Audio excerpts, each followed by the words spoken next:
అటవీ శాఖలో పనిచేస్తూ అడవుల్ని అలాగే వన్యప్రాణుల్ని సంరక్షిస్తూ డ్యూటీలో ప్రాణాలు కోల్పోయిన వారికి నివాళులు అర్పించడానికి ఈ అమరవీరుల స్మారక స్థూపానికి వచ్చి నివాళులు అర్పించాను ఈ రోజున. Social order, law and order చాలా కీలకమైంది. సో దాంట్లో భాగంగానే అటవీ శాఖ యంత్రాంగానికి, అటవీ శాఖని బలోపేతం చేయడానికి అధికారులకి మేము మీకు ఎన్డీఏ ప్రభుత్వం మీకు అండగా ఉండేదే కానీ మిమ్మల్ని ఇబ్బంది పెట్టేది కాదు. అందుకని ఈ మధ్యన మనకి ప్రకాశం జిల్లాలో కానీ 2-3 సంఘటనలు జరిగినాయి. చిరుతపులిని చంపి గోళ్ళను తీసేయటం, అలాగే పాంగోలోని జంతువులు చంపేయటం, అలాగే రెడ్ శాండర్స్ స్మగ్లర్స్ని అందరినీ చాలా గట్టిగా మాట్లాడుతూ ఉన్నాం. కొంత సిబ్బంది కొరత ఉంది, కొంత నిధులు కొరత ఉంది. వీటన్నిటిని అధిగమించి ఆంధ్రప్రదేశ్ అటవీ శాఖని బలోపేతం చేయాలన్నదే గౌరవ ముఖ్యమంత్రి శ్రీ చంద్రబాబు గారి నేతృత్వంలో ఉన్న ఈ ఎన్డీఏ ప్రభుత్వం తాలూకు లక్ష్యం. సార్, మీరు చెప్పినట్లుగా జంతు వ్యాధ ఎక్కువ జరుగుతూ ఉంది అటవీలో. అదేవిధంగా గంధపు చెట్లు కూడా పెద్ద ఎత్తున నరికేస్తారు. అటవీ శాఖ మంత్రిగా మీకు అన్ని విషయాలు తెలుసు, ఏం చేయబోతాం? ఇది ఒకటి ముందు ఇందాక మీకు చెప్పింది అదే, కొరత, సిబ్బంది కొరత ఉంది. ప్రాబ్లం సమస్య ఎక్కడ వస్తుందంటే, ఇప్పుడు మొన్న నేను వెస్ట్ గోదావరిలో మనకి ఏలూరు జిల్లాలో జగన్నాథపురం పంచాయతీకి అది అక్కడ ఇష్టారాజ్యంగా సహజ వనరులు తవ్వేశారు. ఇచ్చిన లైసెన్స్ వేరు, తవ్వేసింది వేరు. ఇట్లాగా ఎక్కడ చూసినా కానీ సహజ వనరుల్ని అడ్డగోలుగా దోచేసి వ్యక్తులు బలపడుతున్నారు తప్ప ప్రభుత్వానికి ఆదాయం రావట్లా, నగర పంచాయతీలకి సెనరేజ్ రావట్లా. వీటన్నిటిని అధిగమించాలంటే సిబ్బంది కొరతను అధిగమించాలి, నిధుల కొరతను అధిగమించాలి అంటే పన్నులు బలంగా రావాలి. వ్యక్తులేమో సహజ వనరులను దోచేసుకొని వాళ్ళు వ్యక్తులుగా డబ్బులు సంపాదిస్తున్నారు, కానీ ప్రభుత్వం చాలా నిధుల కొరతతో బాధపడుతూ ఉంది. ముందు అది కరెక్ట్ చేస్తే ఇవన్నీ సరిచేస్తాయి.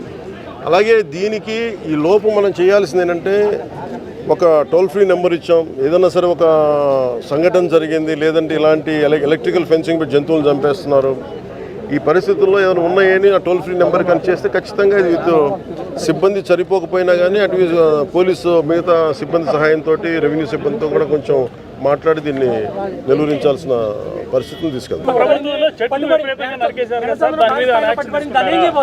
విదేశాలకు తరలించబోతున్నారా లేకపోతే ఎర్రచందనం భారీ స్థాయిలో పట్టుబడింది, వేల కోట్ల రూపాయలు మీకు ఎర్రచందనం ఉంది, ఇప్పుడు అది విదేశాలకు తరలించబోతున్నారా? అది కుళ్ళిపోయే అవకాశం ఉంటుంది కదా.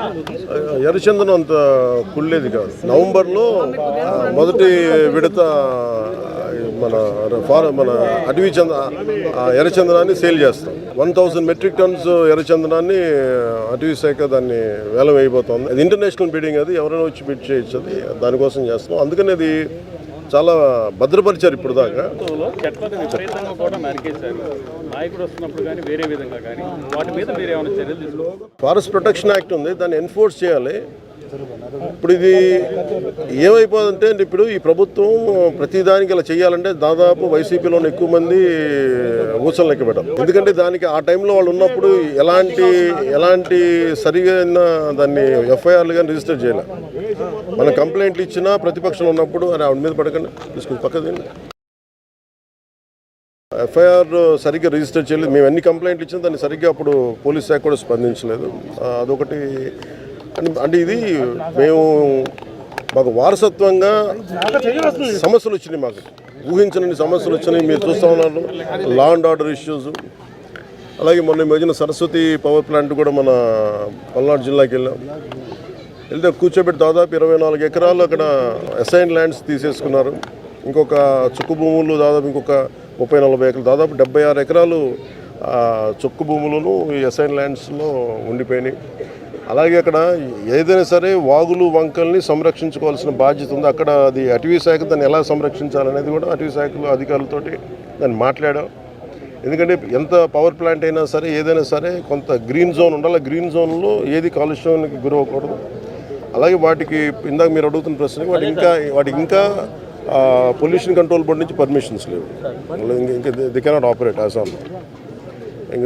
ముందు వాళ్ళ అన్ని తప్పులన్నీ పరిశీలించి వాటిని వీళ్ళు థింక్ అబౌట్ ఇట్ ఫ్యూచర్ వీళ్ళు లెట్ ఇంకోటి ప్రధానమైన అంశం అంటే మహిళల మీద ఎక్కువ జరుగుతున్న దాడులు దాన్ని అరికట్టడానికి అంటే స్కూల్ ఏజ్ నుంచే సెల్ఫ్ ప్రొటెక్షన్ కోసం అంటే బాలికలకి ఏమన్నా ఒకటి మీరు సెల్ఫ్ ప్రొటెక్షన్ ఇప్పుడు మనకి మీరే ఉన్నారు ఇక్కడ ఈవిడ నలిగిపోతున్నారు ఇందాక నుంచి ఫస్ట్ కాన్షియస్నెస్ మీరే ఉన్నారు మీ సాటి మహిళా విలేకరి నలిగిపోతూ ఉంది వీఆర్ నాట్ థింకింగ్ మీరు న్యూస్ బయట తీసుకోవాలనుకుంటున్నారు తప్ప ఆవిడని ఇబ్బంది పడకుండా ఆవిడని రక్షించే ఫస్ట్ కాన్షియస్నెస్ మన స్పృహ మనకు ఉండాలి మనకి అలాగే మన కళ్ళ ముందు పోలీసులు వచ్చి మనకి ఫోన్లు చేసి వచ్చి రియాక్ట్ అయ్యే లోపు అందరూ సెల్ ఫోన్లు తీసుకొని ఈ అమ్మాయిని ఏడిపిస్తున్నాడు లేదంటే ఇలాంటి జరుగుతుంది అని మన వీడియోలు తీస్తున్నారు కానీ వెళ్ళి అసలు ముందు ఆపాలి అన్న స్పృహ సమాజంలో కూడా రావాలి అది వచ్చిన రోజున ఇబ్బంది ఉండదు కేవలం ఆడపిల్లల్ని అంటే ఎవరి మానాన్ని మీరు రక్షించకుండా మనందరం ఏం చేస్తున్నాం నేను నాకు సంబంధించినంత వరకు నా కళ్ళ ముందు చాలాసార్లు నేను పనిచేసే షూటింగ్స్లో ఇట్లా